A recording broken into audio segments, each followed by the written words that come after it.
today we're going to talk about Halloween, All Saints Day, All Hallows Day, all the days.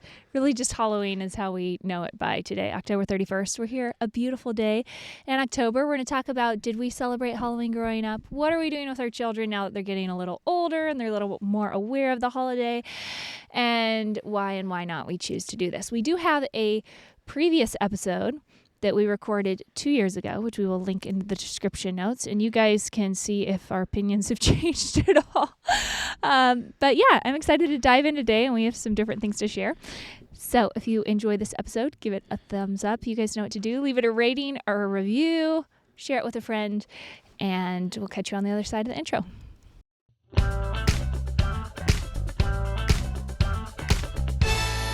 Now That We're a Family podcast. So Elisha sprung this episode on me last night. He was like, hey, Katie, Halloween's coming up. Maybe we should talk about Halloween. And I was like, no. Like, that's too big of a topic. I remember looking into it a lot a couple years ago when we chose to speak about it, because we have settled on what we're doing for our family. And sometimes once you settle on something until your child questions you on it at like 12 or 13 or whatever the case may be, you don't really go back and dig back up why you made the decision you made. We have started celebrating some holidays, or I should say I have, that I didn't growing up, one of those being Christmas, because of, I didn't celebrate it initially growing up because of the whole concept of pagan roots, right, that belief system, and then change that belief system really didn't feel like it was a fit for, like it was a good argument for not celebrating a Christian holiday. And what's interesting is Halloween is touted as another Christian holiday, as stemming from the Catholic Church, which is kind of interesting. That's been something that has been really new this year as I have looked more into Catholicism and just reading about that belief system. That was an interesting thing for me, because I always kind of wondered, like, how do Catholics think it's okay to celebrate this holiday? Yeah, and so like you already said, Katie, I think you said this, we did not celebrate Halloween growing up, and we have not celebrated it, nor considered celebrating it one time since being married and having children. And you brought up a great point, and that is, once you make that decision as a family regarding a holiday or a certain standard that you're going to have for your home in any area of life, oftentimes you can just kind of like mentally check it off and move on until your kids get to an age where they're like, hey, so why do we not, celebrate Halloween? Why do we not, consume this type of media? Why do we, and so on and so forth, right? And so actually, when you said that, I was like, that's a good thing to be aware of, is that you and I might be very settled on something as adults and very united on our decision within our marriage, but our children are going to get to an age where we're going to need an apologetic for, I think, certain stances that we've taken. And I like that. Like, I like the thought of not just moving on from something and being like, well, we don't have to talk about that anymore. We don't have to talk about Halloween. We made the decision. Like, our kids are probably going to question us, and they're going to have friends that celebrate it, just like they do now have friends that celebrate Halloween. And I want to have a good answer for our decision. Yeah, I do really enjoy it. And it's also something that we're trying to get out ahead of in having as many conversations as we can, like kind of playing devil's advocate with each other, I feel like, in these conversations, and trying to figure out, is that a good reason? Is it not? With things like, because Elisha and I have what we have settled on for, like, house rules, I don't know, for our home and our home culture when it comes to things like alcohol, language, smoking, like media, gaming, TVs, like, I don't know, social media, all these things, right, that we settled on, and we're like, this is best for us, like, you and me. And then I feel like once we've settled on that for a while, then we come back to the conversations and we go, okay, so if a child has a differing opinion as a teen or whatever, or their friends are doing, their friend's family has a different stance on this, what's actually our belief system behind it? Is it convincing for someone else? Or is this just totally subjective to you and me? Or is there biblical grounds for this? And I feel like you have to go another layer deeper. And I feel like a lot of parents, This is why I'm like enjoying doing this right now, is I feel like it's easy to get caught off guard. You kind of decide what you want for your household, and then your child pushes you on it in their teens, or I don't know, middle school, whatever the case may be. And you like freak out and are emotionally just like, no, because we decided we don't do this. And they're like, well, that's not a great reason, you know? Yeah. And so, anyways, so we have a lot of these conversations in circular form. It's a spiral approach to conversations. Yeah, it's ongoing. A spiral approach in math where you like learn a little bit about fractions, then you come back and you you go a little deeper, then you go a little deeper, then you go a little deeper. Nice. I feel like that with the conversation on something like Halloween, for instance. Yeah, and I'm surprised you seem so ready to talk about this, because when I brought it up last night as a topic, you didn't come across as being real positive towards the notion, and you're like, I've got nothing to say about it. Like, we did an episode on it, and I was like, well, let's just update everyone on where we're currently at. But it seemed, then I looked at your notes and I was like, wow. I don't actually have any notes, you guys. He's joking. But I did think about it between last night and this morning. Yeah.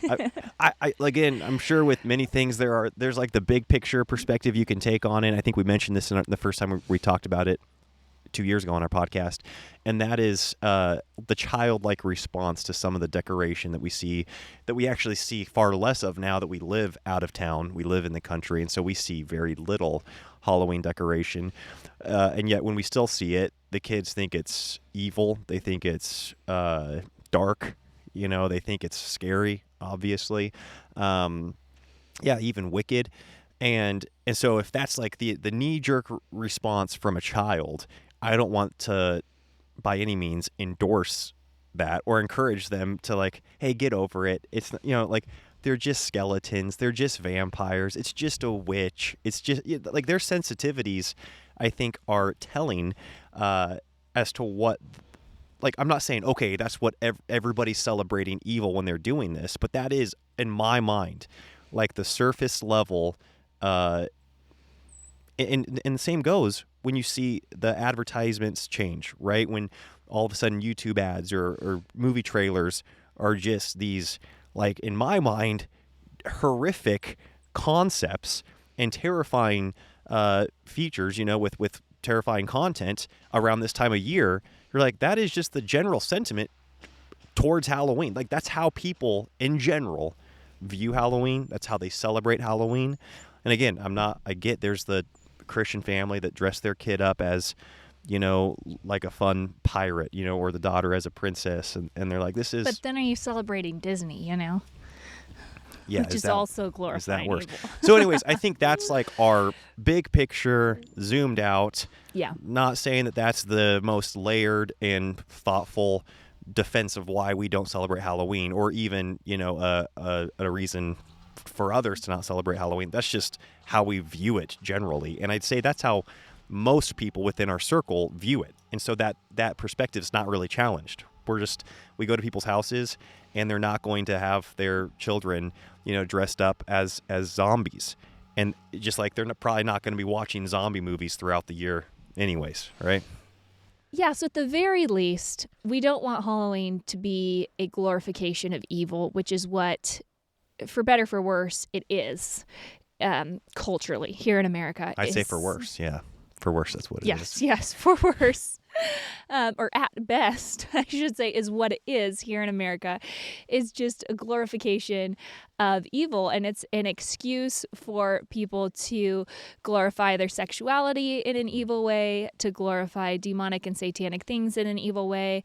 And I do realize that as Christians, we shouldn't just keel over and die if culture's taken something a certain way and God's meant it for another way, or the church has meant it for another way. So I'm not saying that isn't like our only reason for not celebrating Halloween. But at a surface value, it's why our parents didn't grow up celebrating Halloween, or we didn't. And it's why we're continuing that on with our children. Is like Elisha said, we don't want them to develop a callous towards evil. And I think Halloween is one way that really induces children at a young age to think evil is fun, it can be glorified, it's exciting, it's adrenaline inducing, it's novel, and it has this appeal. And then we wonder why they're they continue to have that appeal towards evil or these darker things, which we just don't want our kids. We don't want to be normalizing that as parents. Like Elisha said, we want to encourage those sensitivities in our children. Okay, real quick, if you're looking for music lessons for your family, piano lessons, guitar lessons, fiddle lessons, ukulele lessons, mandolin lessons, you can subscribe to Voteberg Music Academy and get lessons for the whole family. Subscribe to the piano course, one subscription, get you piano lessons for the whole family. Subscribe to guitar, that gets you guitar lessons for the whole family. We'll link it below. You get a special discount, and you can see that below by listening to our podcast. That's how you get the discount. Go check it out. Yeah, and you brought up a good point, and that is if we just keel over to everything that culture has taken and has materialized, maybe something like Christmas, you say, well, Christmas is so much about materialism now and about, the just more stuff, and Madison Avenue's just made it into a thing that it was never intended to be. So I'm not going to participate, and we don't have that attitude. We're like, well, no, I think we're overtly celebrating the birth of Christ as Christians, and we can have a clear conscience doing that, even though we don't want to fall into the whole materialistic side of Christmas, and make it about that. And you could probably go into different forms of music and entertainment, and we don't want to just surrender that ground and say, okay, well, all movies, we're gonna refrain from movies because of how Hollywood's taken that medium and they've made it a vehicle for propaganda. They've made it a vehicle for I guess advancing Satan's work and various ideologies that are anti-God. You're like, well, no, like let's still have. Let's still go and play in that arena, but take it back, take back ground for the kingdom. And so somebody might have that attitude, like you said, because you're more versed on and more well-read on the origins of Halloween. And so maybe there was a time where Halloween was a God-honoring activity within the church, and maybe you can speak to that. But that's never once how I've seen it portrayed. And again, I know there are people where they're like, that was my favorite holiday growing up. Like that was the only time, our parents weren't fighting. We all got dressed up together and we all went out as a family. And so you have this positive sentiment towards it. And I'll be the first to admit, I've got positive sentiment towards things as a child that I did as a child, that we did as a family, that I'm having to revisit and question whether or not it's a good thing. Right? There are so many things about our childhood, good, bad, whatever. So many people have a terrible sentiment towards church as a kid. Like, does that mean you're just never going to try church again? Right? And you're like, okay, well, no, I need to revisit this. Why do I have this negative association with church or being a part of a community group? Like, that might be something to revisit. Same goes on the other side. We're like, oh, I love that. Like, I love Halloween. There's no way it could be bad. It might be worth revisiting what the thing is that you have this positive sentiment towards, and maybe your subjective experience in it was positive, and that's great, but the thing itself might not be worth continuing on in your family tradition. Yeah, so I think what was interesting for me, just kind of looking into the roots of, and I'm probably going to butcher this, okay? This is a very layman's Google web search approach to this. Nice. Not a deep dive, okay? That's how we roll usually. Yeah, it's rare that a deep dive happens. So, but on a basic level, if Halloween or All Hallows Eve was this Catholic holiday, right? It was formed around the basis of Catholic doctrines, which are purgatory, praying for the saints, or praying to the saints, praying for those who have gone on before, who are currently in purgatory, basically like a lot of prayers for the spirit world. And I think that's where we do get this kind of confused, secularized version of spirits and demons and all that kind of happening on Halloween today, a long time later. So it makes sense to me if you believe those doctrines, which I will say something that I do appreciate about the Catholic faith is seeing that veil very thinly from life here on earth and spiritual life everlasting, instead of this giant roadblock between the living here on earth and who we would call the dead, right? Because I do think that it's really easy as a Protestant to think of the dead as just this dark, scary, death is scary, and it's beautiful that God conquered death. So clearly there was something to conquer there. Yeah. But then also viewing Christians as alive in Christ, right, and there just being this slight like kind of wall we go over when we die, this inevitable wall going into eternal life. I do think that that's something that Catholics have a better grasp on in terms of, or I think it helped me viewing people who are like saints who are in heaven today and us who are here on earth, and we're all glorifying and worshiping God together simultaneously. It's not like we're two completely separate entities, and that God's created all and we're both alive in him. It's just a different way. One's eternally alive in him and one is just here on earth. But anyways, but even with that, I would say? I mean, and I think there's a difference between celebrating the eternal life that has been purchased on our behalf by Christ and celebrating death, because death is a cause of sin. Like it's the curse, death in and of itself, physical death here on earth. And so even though we don't fear death anymore and death was conquered, it's not something I don't think to celebrate as Christians. And death, every time death appears, whether that's in animals or whether it's, more poignantly in humans, it is this reminder of this physical consequence to sin, that started there in Adam, and the need for a redeemed life. And I don't see death as being a good thing. Yeah, it is this gateway, and it's an inevitable. We don't need to fear it, but I don't think we should celebrate death. And it does seem like there's a little bit versus there's an extreme. Like they're not celebrating the newness of life and the victory over death. They're celebrating death, the thing death, right? And when you think of death as being the enemy, as in sin as being the enemy, but death, as it's named, is an enemy, and that being conquered, it would be silly for enemies, for army to go conquer an enemy and then to celebrate that enemy every year. Be like, this enemy was awesome. Like we needed to conquer them, we needed to overcome them, but really they were awesome, so we're going to celebrate them. They would celebrate the victory. They would celebrate what they gained by the victory. Yeah, I'm really glad you brought that up. So what I was saying, though, is this celebration didn't start out as a celebration of death. It started out as a Christian, I guess, holiday. So maybe you do say it's a celebration, but a Christian time to pray for those that were in purgatory. So like you're praying for the souls of the dead, or praying to the saints, thanking the saints for their intercession. And if you're a Protestant, then all this is going to sound crazy, but I'm just saying this is where Halloween got wonky to me. Is it wasn't just the celebration of death or decay that we see today. When the Reformation did happen, and if you are a Reformed Protestant, then you don't believe in the tenets of purgatory or in praying to saints. You believe that, Jesus Christ is our only intercessor, and so you just pray to God. And so really, there's no place for this original holiday. Maybe it started out in the church, but all that it leaves when you take away the saints and, praying for the souls of the friends and family in hell, all it leaves you with is demons and evil spirits and what we see today, which is just a celebration of death and decay.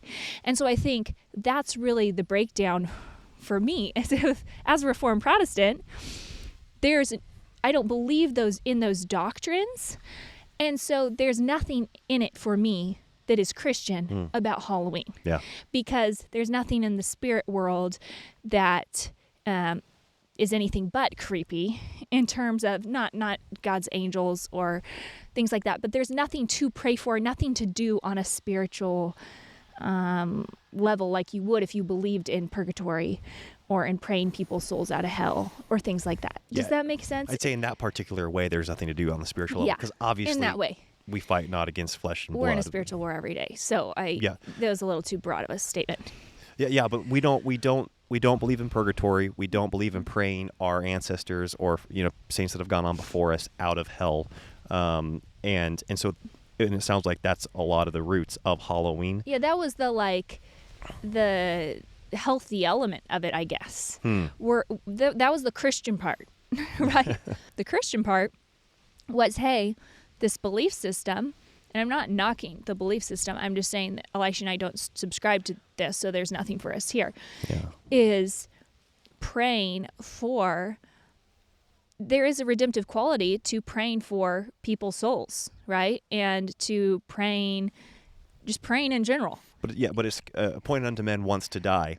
And so we pray for their souls when they're alive. We pray for their salvation when they're and, alive. Yeah, and that's our belief system. We don't believe in purgatory. Yeah. So I'm saying, as a Catholic, to me, this would make sense to celebrate this holiday not in the secular way. I would say if I was Catholic, I would go back to those original roots and be like, we aren't dressing up like, werewolves. That's not what the church was doing. It's Frankenstein and jumping out and eating eyeballs. Like, if you're going to celebrate this holiday as the church intended the holiday to be celebrated, then seriously, sit at your home and pray and worship the Lord and practice those tenets of your faith.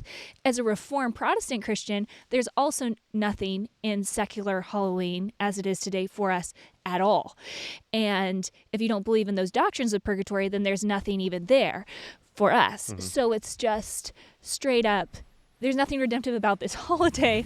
All that it is this glorification of evil.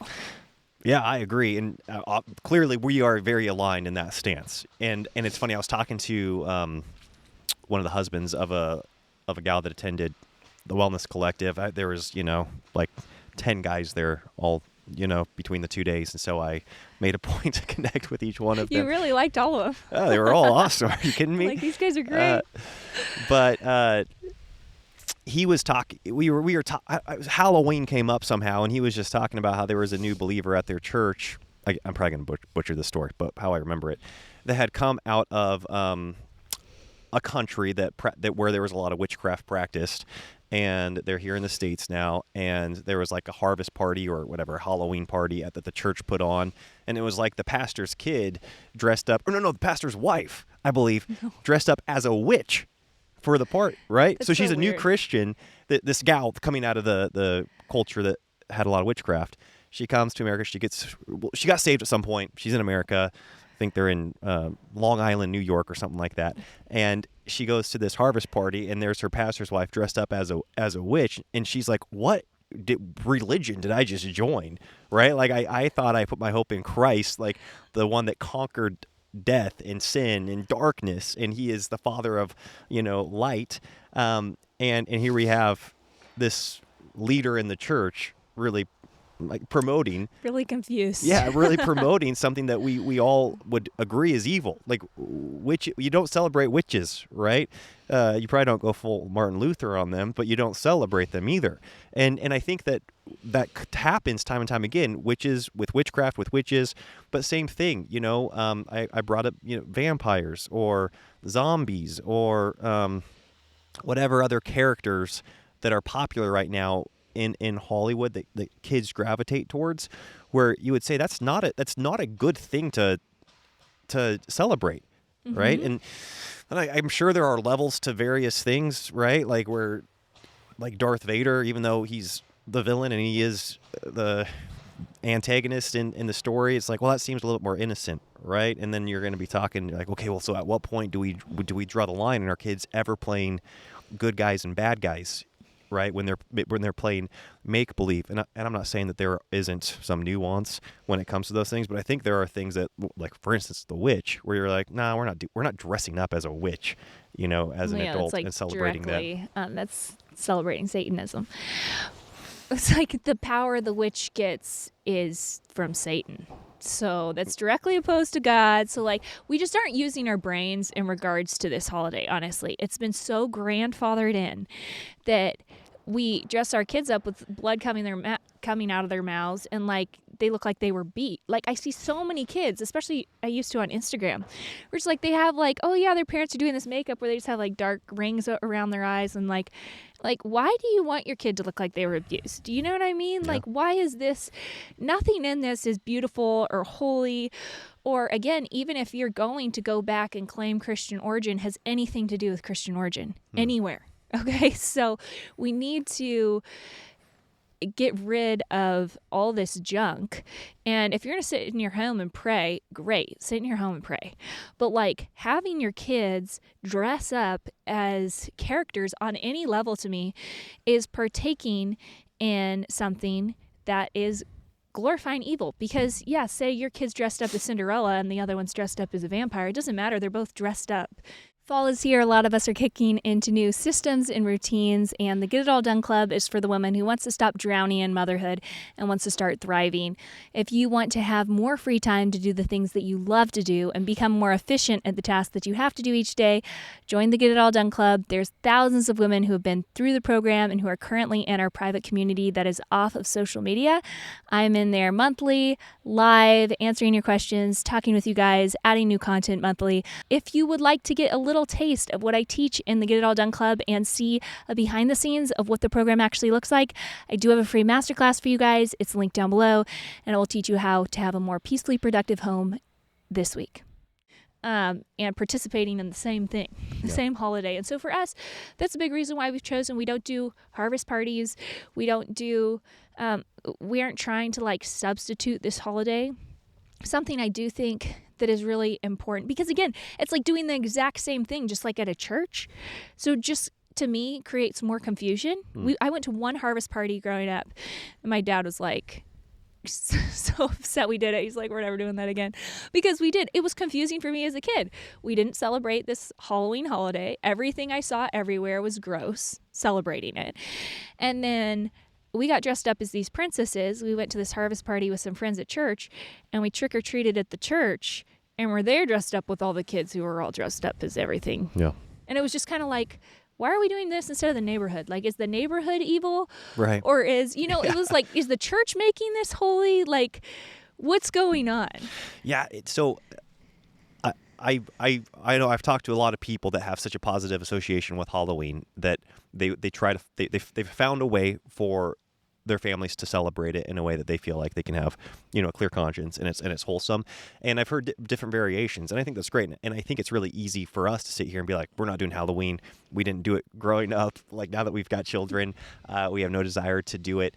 But I do think it begs the question, what is fellowship with darkness, right? Because we know we're not supposed to, from Ephesians 5:11, that we're not supposed to have any fellowship with the works of darkness. And so then if you're able to identify something as darkness, you're like, okay, well, what constitutes fellowship with that? Because we know there's darkness out in the world all amongst us, and we're still going to engage in the economy. We're still going to, go to the marketplace and work, and we're going to be around things that you could certainly call darkness. And so I do think that maybe depending on the family, and this is me maybe playing literally the devil's advocate. I don't know. Throwing a bone. To those listeners. No, I'm trying to think if, because I've heard people, it's like, oh yeah, well, we don't dress up, we don't do that, but we have candy for the kids that are trick-or-treating in our neighborhood so that we can talk to them and we form a relationship with them. And we never did that just because it's like we didn't want creepy dressed kids coming to our door with our kids there. And so we were kind of the, whatever you call the Grinch of Halloween. That's what we were. Mm-hmm. We were the lights off, like, go down to the lower floor in our room or in our house and just keep all the lights off in the house. And so we didn't have any trick-or-treaters. That said, I mean, I could see myself if it's like you and me and our kids are raised and it's like we're living in a neighborhood and there's a bunch of neighborhood kids out being like, oh yeah, like what? Like 100 kids are going to come by our house? Sure. They can come by our house. We'll preach a mini sermon. And totally see us doing that. Our kids are raised. And we'll give them some like smart sweets or something.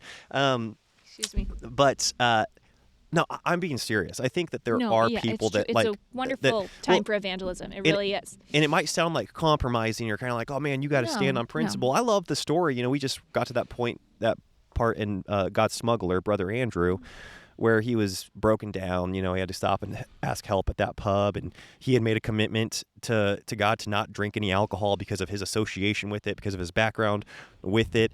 And there was a huge language barrier, and he just felt compelled. He's like, no, they're trying to buy me a beer here. And again, people will probably freak out with stuff like that too. But like, this was a man so strong in his convictions, so committed to serving the Lord and to, promoting the gospel and spreading the gospel. And I don't think it was this compromise on his convictions in a way that amounted to sin by him being like, no, it's better for me to accept the beer, speak with these guys. He's not getting drunk. He's not partaking in any lasciviousness. And I think there might be room for that in things like, okay, we can open our door to the trick-or-treaters. We can and engage with them. You know, we don't when they knock on the door, we don't have to shout, "Get behind me, Satan," you know, and run to the basement. Even though that's what we've done the last few years. I'm going to dress like a pregnant nurse this year. And okay. Alicia's face was so perturbed.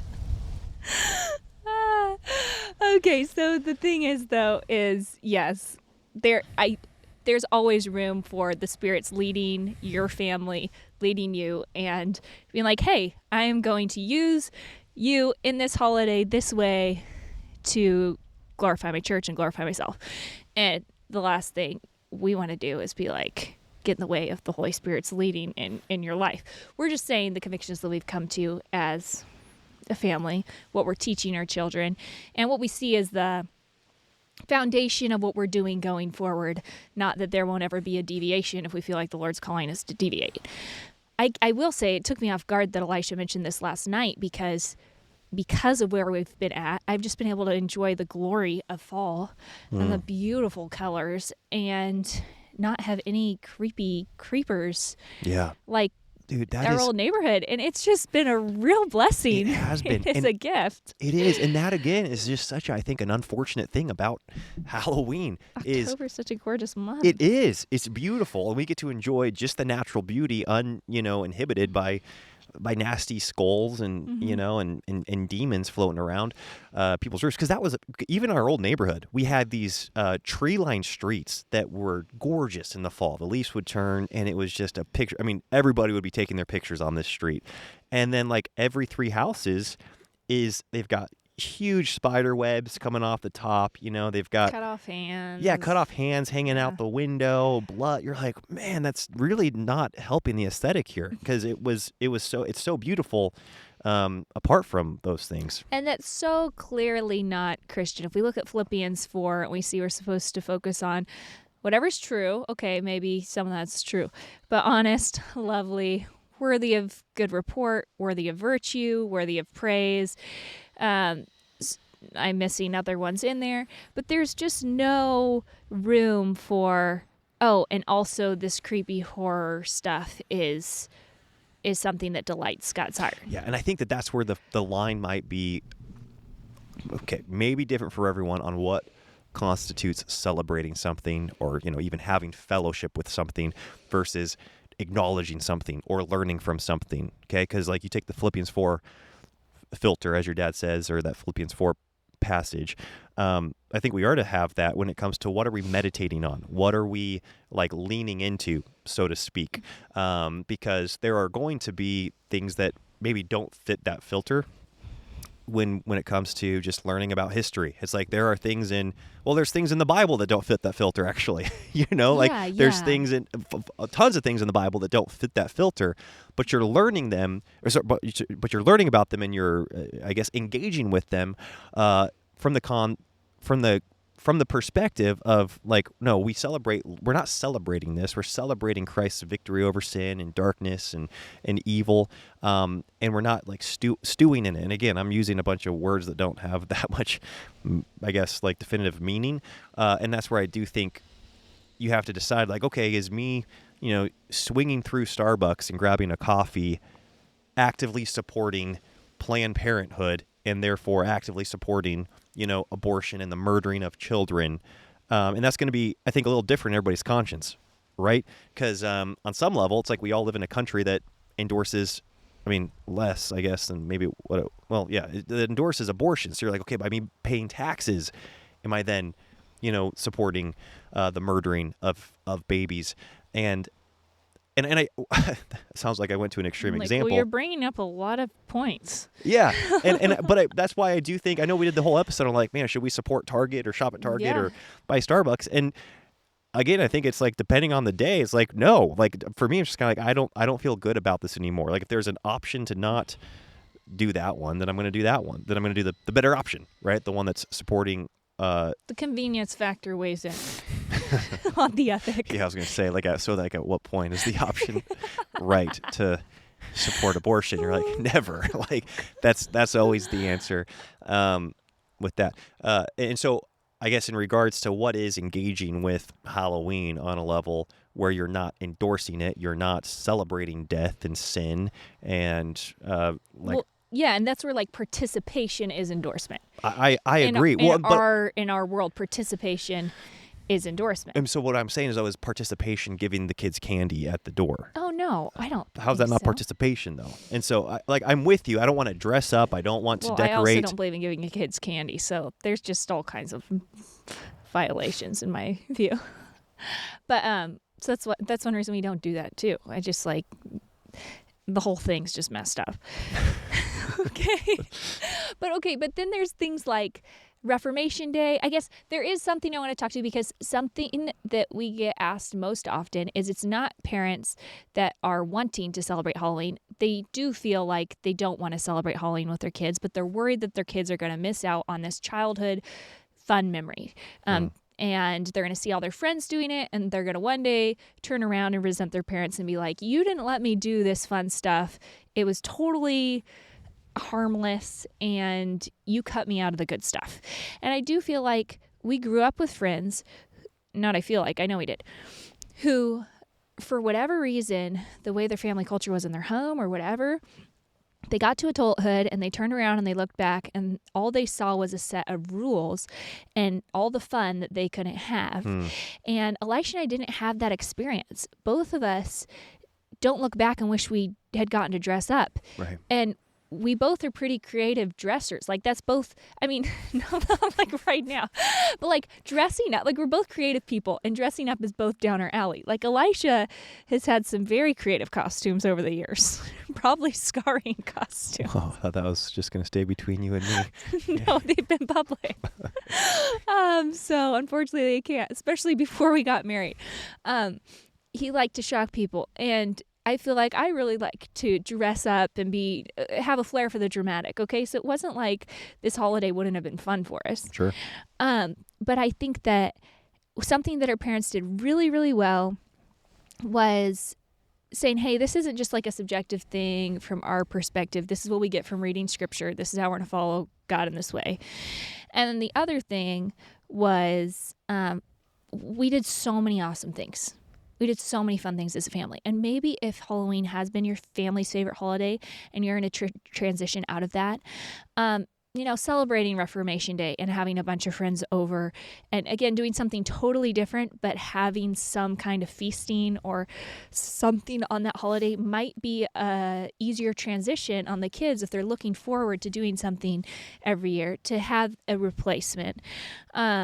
Or again, I wouldn't go out and just do a different version of the same thing, but some Christian families, they do celebrate All Saints Day the next day, where they dive more into scripture and they look at the different saints in history and they discuss them, and it's a great spiritual bonding time and building time for their family. So I do think that there are things that our parents did. If they took something away, they did always replace it with something really fun, and we didn't feel like we were missing out. Maybe it's just like, hey, we're going to go on a family vacation over the weekend of Halloween, and we're just going to get away as a family, and we're going to do some really fun stuff. Or we're going to do a hike, or we're going to have a big movie night that night, or, we're going to just do something out of the ordinary as a family. Yeah, we're going to go to bed at 5 p.m. tonight. Little out of the ordinary.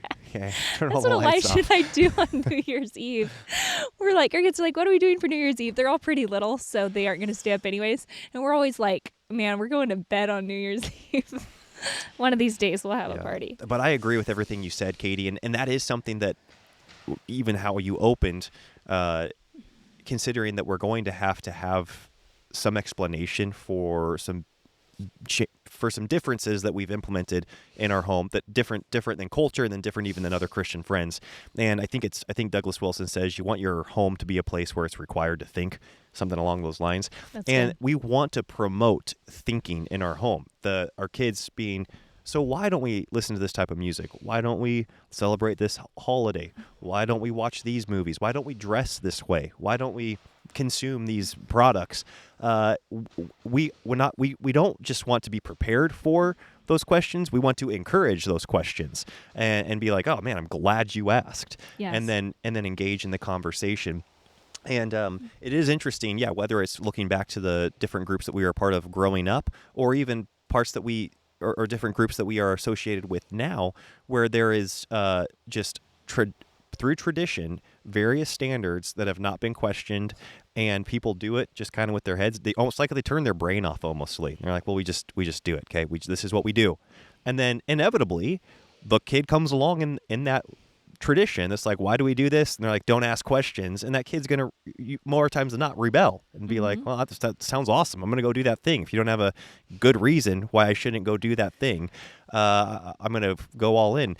And so I want our home to be a place where it might be every year we have to revisit why we're not celebrating Halloween. And we look at the meaning, not questioning it, but like revisiting our stance on it.